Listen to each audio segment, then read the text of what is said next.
Wouldn't that be a good thing to campaign on? Well, that same night is when they voted unanimously to do what they haven't done. And that's what they said they would do in May 5th, you know, put in the bottom aeration. But let me skip ahead now real quickly. Nothing happened, as I've already explained.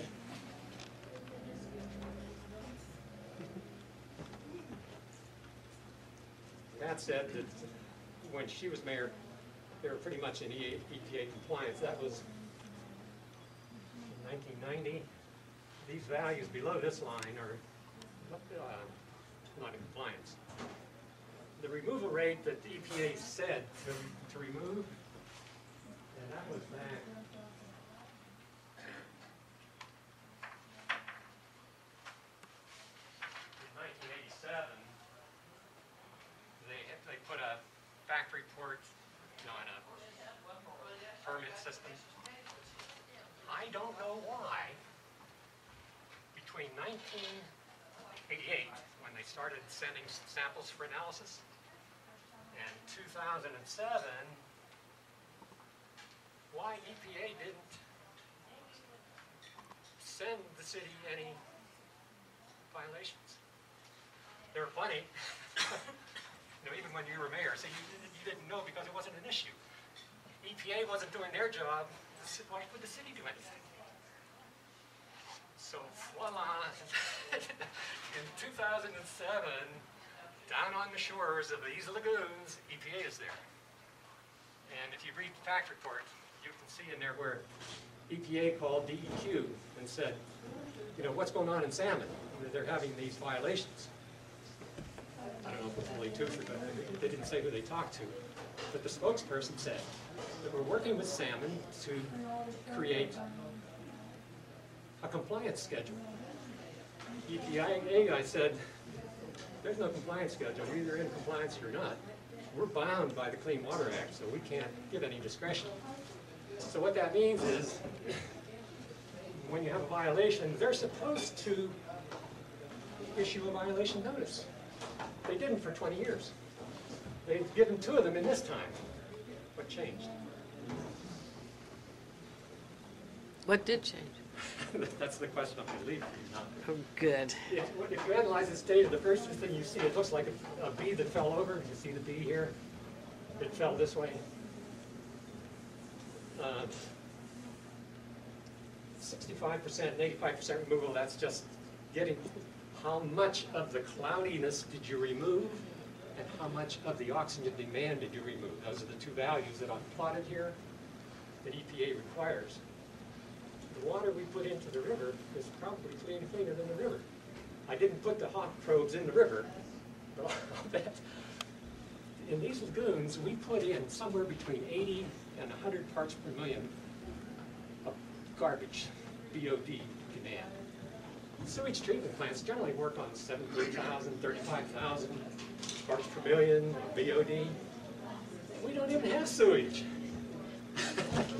And we're not able to stay in compliance, you know, so that got my attention, and that's how I got involved in all this. We're in compliance a lot of the time, but why does it take, here, $6 million to fix it?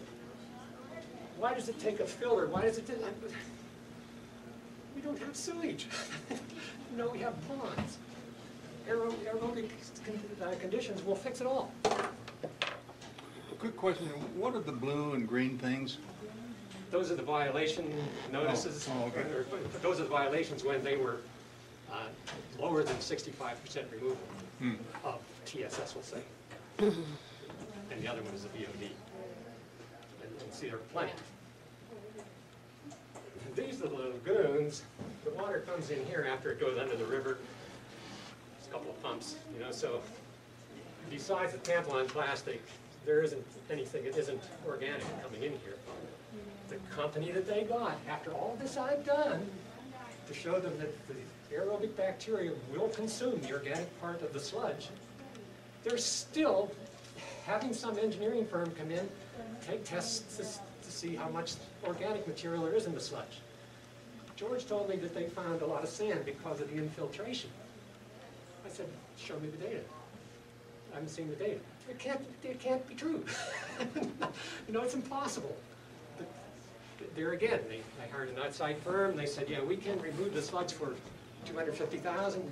Well, it might take up to $500,000 to do it.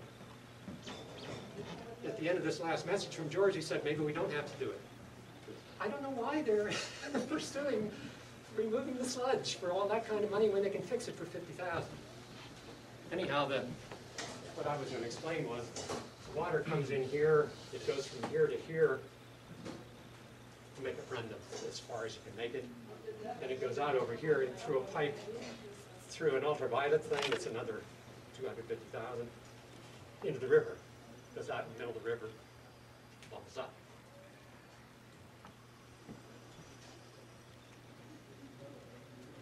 So this is the issue, and this is why I'm here.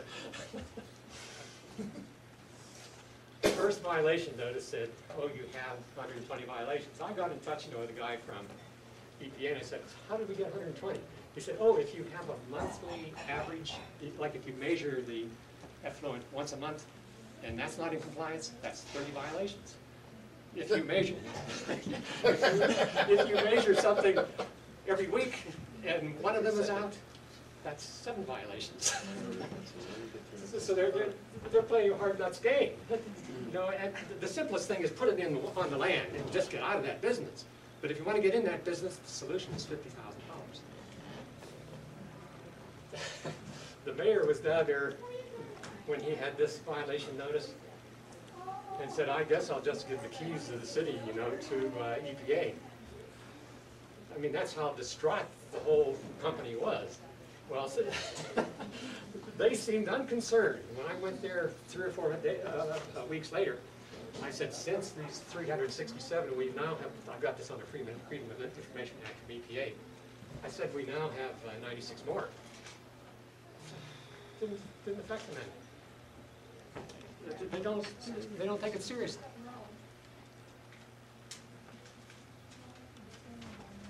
They don't get the effluent values in compliance, and they don't send them the paper that EPA asked them to send. To this day, EPA does not have an operation and maintenance plan. The 2007 EPA permit said you will in a year give us an operation and management plan. You will give us a quality assurance plan. They don't have either one. Not today. The city council needs help, and I think you people can help by getting involved. And if you understand what I'm saying, they're on the wrong track. They need to get moved down the road, you know, to spend $50,000, not $6 million.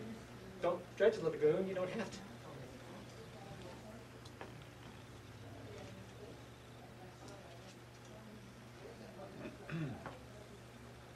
Keller Associates said,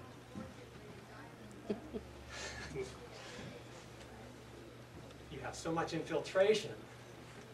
This is the flow rate we see. It goes from 2 million gallons to 1 million gallons winter and summer. You know, when the snow melts, it goes up. We do have leaky pipes. They've been there since the turn of the century. I agree. Is that the reason we're having EPA violations? No. Keller says it is. Because there's a high flow rate, you can't remove all the BOD. If you look at the data, I'm just looking at